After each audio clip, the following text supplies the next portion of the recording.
What about the flip side of the rights, though, and that's the responsibility? I sometimes wonder, as much as we like to complain about law and structure, it seems like we also rely on that to provide certain social structures around how something would be. We don't often claim the responsibility. How do you see, let's say, if drugs were legalized, how would we self-manage in a responsible way to make that occur?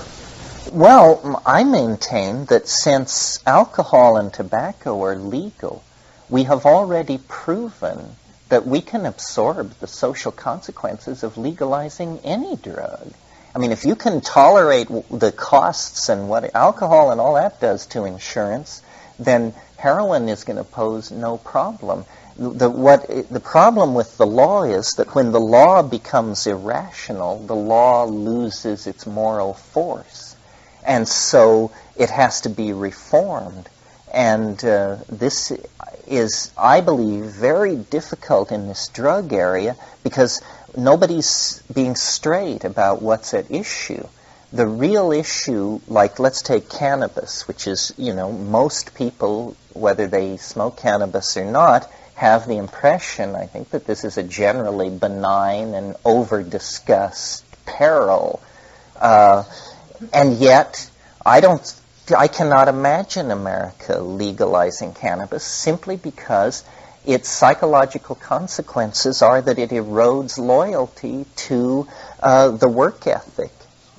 If people are not interested in screwing widgets on wonkles if they've smoked, and contrast it to caffeine. Now, caffeine is a dangerous drug, does liver damage, is known to be implicated in a number of pathologies. And yet, every labor contract signed in the Western world enshrines the right of laborers twice a day to stop the assembly line and tank up on coffee.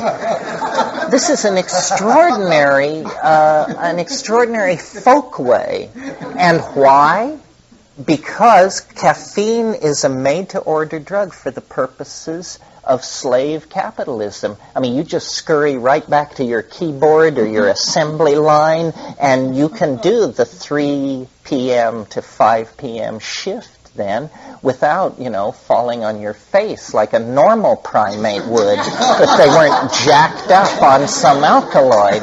And so that's very welcome. It was McLuhan who made the point, and it still hasn't been assimilated by enough people, that he said that technologies carry a hidden agenda and shape their user in ways that the user is never conscious of.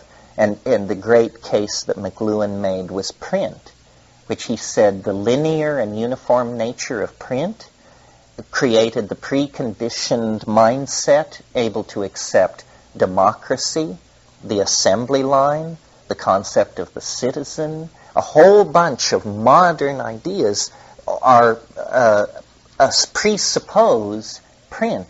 Well, drugs are technologies, and they shape the users in ways that the users never suspect. And our frenzied, goal-oriented, surface-obsessed society is a society of sugar, alcohol, red meat, and television.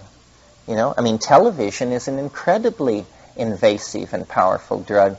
The average American watches 6 hours a day. Imagine if, following World War II, a drug had been introduced, that now the average American spent 6 hours a day absolutely loaded on this drug, doing nothing else.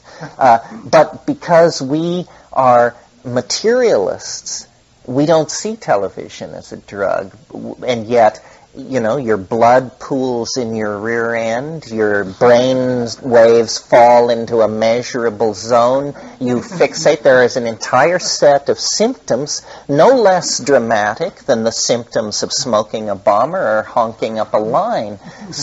But we don't see television. that way. And the horror of television is you don't even get to have your own trip. You have somebody else's trip, sponsored by the cosmetically enhanced surfaces of products. I mean, talk about a hell drug, my God.